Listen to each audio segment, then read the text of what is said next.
มากมากมากนี่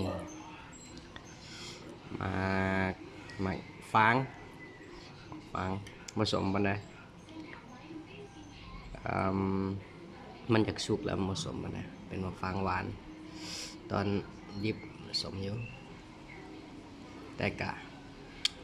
กินละก็สมอยู่ถ้ากินกับแจ่วก็แค่นี้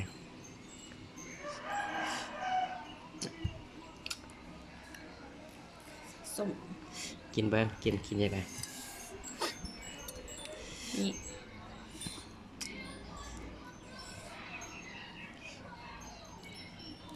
เบื้องหน้าคนแซ่บส้มอยู่หน่อยหนึ่งสมัย แล้ว นี้ ก็ส้ม แล้วก็สมเพิ่นว่าแจ่วนี่ก็สิมี เดี๋ยวประแดก ก็เอ็ดแล้วเนาะแต่ว่าปลาแดกตัวนี้มันแต่น้องบกทักเมืองน้องบกแขวงขมวนแต่ปลาแดกกินแห้งๆหน่อยหนึงเป็นตุ่มหน่อยหนึงมีหัวหอม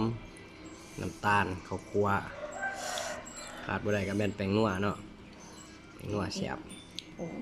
อันใส่ลายก็แซ่บลายแป้งนัว มะเพ็ดป่งผลผงเพ็ดป่น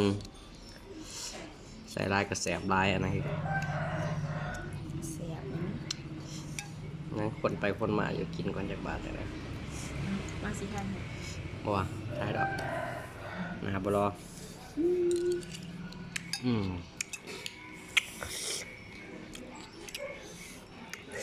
บ่ว่ามันก็สมอยู่สมมาผสมโดยเฉพาะแถวเปลือกมัน ถ้าทำแล้วให้มันส้มถ้าปอกกาบมัน เปลือกมันสม ความส้ม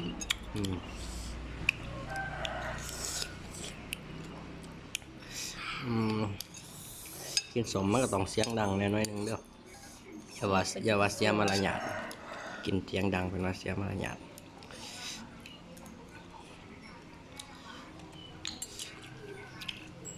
ตื่นนอนมาเนี่ยเดินนอนมาคิดอยากปักสม